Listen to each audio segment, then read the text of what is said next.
Welcome to footballgameplan.com, where football makes sense. I'm Emery Hunt, the czar of the playbook. Bring you our NFL Week 14 preview presented by Do You Music between the Cleveland Browns and the New England Patriots. Now let's take a look at some keys to victory for both teams, starting with the Browns. Josh Gordon for the Cleveland Browns has become one of the more dynamic receivers this season. This is a guy that's an excellent deep threat and is a big play waiting to happen. Now this week versus New England, I'm going to show you how they can utilize him using a stretch concept to try to get him deep down the field and isolated on a safety. Show you right here what we have drawn up out of the shotgun. We're going to try to influence his backer and his safety in sending Josh Gordon down the seam to try to get a big play in the passing game for the Browns. So what we're going to do on the outside, clearly, you have to run the takeoff route. That's hopefully trying to draw this safety. If this receiver is able to beat him quickly off the snap and have a step, that safety has to get over top. Now what we're going to do, we're going to try to run Josh Gordon down the seam. Reason why we're going to try to run him down the seam, because we're going to have the running back run a hook right in front of this linebacker, hopefully drawing that linebacker here. And how we're going to influence the safety on the backside, same concept. Takeoff route, and we're running the hook here. We're going to show block, built-in max protector. If this linebacker is coming, this tight end stays in and block. If he doesn't go, then this guy is running a hook right here. So now the quarterback has 1, 2 built-in hot reads, built-in safety valves, and he also has the potential for a big play. Because remember, if this guy beats this corner off the snap, this safety is going to have to make a decision. He's going to have to get over top, or he's going to pull Josh Gordon. Either way, the quarterback will have a one-on-one opportunity, whether it's on the outside or it's in the slot. If it's in the slot and this is Josh Gordon, you have to hit this play. This is a touchdown waiting to happen, and that's how the Browns can put Josh Gordon in position for a big play this week versus the New England Patriots. Obviously, the New England Patriots have to take away Cleveland's #1 deep threat, that's Josh Gordon. I think they can double him while also playing effective coverage on the backside. I'm going to show you how they can double Gordon while Banjo covering the tight end and taking away 2 great options for the Browns. We have Josh Gordon lined up as your X on the weak side. So what we're going to do, we're going to double him. You see we have the cornerback playing outside technique. That's letting the offense know that, okay, he's going to try to funnel him inside. Maybe it's the linebacker that's going to try to buzz underneath, but really it's the free safety who's going to walk over and also play inside cover. So they're covering inside out. They're doubling Josh Gordon on the outside. Now, pre-snap, it looks like cover 2, but really it's cover 1 because we're dropping the safety back in the middle of the field. As the free safety starts to walk over, the strong safety will walk over as well and get into the middle of the field.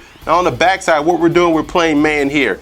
Obviously, this cornerback is going to be manned up on the receiver on the weak side, and this backer dropping and the linebacker, the middle linebacker dropping into banjo coverage on this tight end who's running here. So now they're playing the tight end inside out, essentially bracketing the tight end. Now how they can get pressure up front, defensive end flying up the football field. You see we have a reduced front. We slid the line over to the right. We have a nose over the center in a 4-3 front. So what we're going to do there, we're going to shoot him weak side A gap because we're bringing in the weak side linebacker in the A gap as well. So now you get double A gap pressure. We also have the defensive end getting outside contained pressure, and we have the defensive tackle getting pushed, trying to hold this guard to try to block him while we're shooting the tackle through that A gap. But he's spying the near back if this back goes here, or if Brandon Wheaton wants to go out this way. He's responsible for that here. But if nobody goes, he also is the extra blitzer. So now you're getting 1, 2, 3, 4, 5 guys getting pressure on the quarterback. You're doubling their big wide receiver. You're banjo covering their tight end,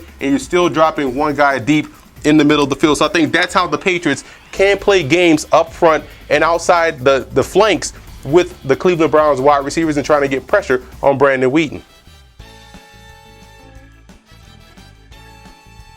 Now here are some in-game adjustments that you want to watch out for in this ballgame for the Browns offensively. How many times they target, or when they target, tight end Jordan Cameron. He's one of their best offensive weapons, and they have to get him involved very early in the ballgame if they want to have some success. And you also look on the defensive side with defensive ends Billy Wynn and Armani Bryant, how much they are used in that defensive front. Both guys bring unique skills to the table, and without Desmond Bryant, they're going to have to really raise their level of play and get pressure on the quarterback. And how can the Browns game plan for their quarterback, whomever is going to be back there starting, Jason Campbell or Brandon Wheaton? Which quarterback gets the nod, and how effective can they operate this offense versus New England? And for the Patriots in this ball game, how can they influence the outside edge rushers of the Browns? Maybe they try to run right at them, or they try to influence these guys up the field and throw screens over them. Either way, they're going to have to make sure they get those guys either blocked or influence them to where they're not factors in this ball game. And who is going to step up and pull some coverage away from Rob Gronkowski? We know the Patriots want to get the football to him more often than not.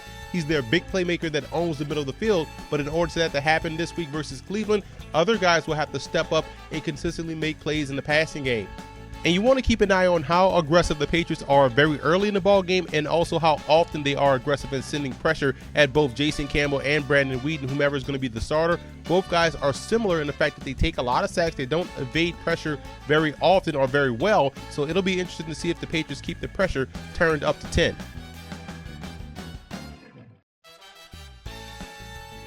Now here are some coaching points for both teams in this ball game. For the Browns, I believe they can play an up-tempo style versus New England, go no huddle or hurry up and have some success. It gets the football out of the hands of the quarterback very quickly, and it also allows them to control the pace of the game. And the run after the catch skills is where it's at. When you look at Josh Gordon, Greg Little, Devon Best, all guys are exceptional after the catch, so you have to get the football in their hands quickly. So that tells me that you don't have to go deep down the field to be effective. Put the football in their hands and let them make one miss and get up the field. And the secondary has to excel versus the passing game of New England. You have to trust the fact that the Browns can get pressure on Tom Brady, but the secondary has to do their part and get these guys off the field with pass breakups or even coming away with interceptions. And for the Patriots in this ballgame, they can play the run on the way to the quarterback. You don't have to respect the Browns' running game, so they can get extra aggressive in their pressure packages. And you want to keep an eye on Josh McDaniels' creativity on offense. How can he influence that 3-4 defense, that pressure-style defense? And we know how much problems that style of defense can cause any quarterback, because you don't know where that fourth or fifth guy is coming from. And I believe they have to go multiple defensively, show different looks to try to confuse both Weeden and Campbell, whomever is going to be back there at quarterback. And I think the Patriots can have some success getting off the field on third down.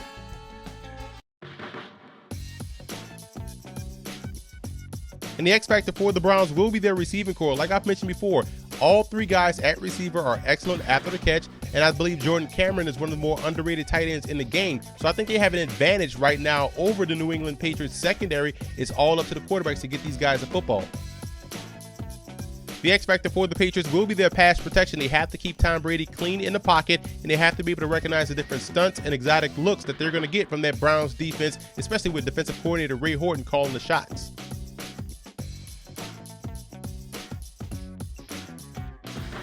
I like the Patriots in this ball game. All things being equal, you take the team that has the better quarterback, because eventually the Patriots will be able to put points on the board, although the Browns defense will be game for 4 quarters. And when you look at the Browns offense, you tend to see a one-dimensional style of attack, and that right there is not what you need in order to knock off New England. So I like the Patriots to win this one at home.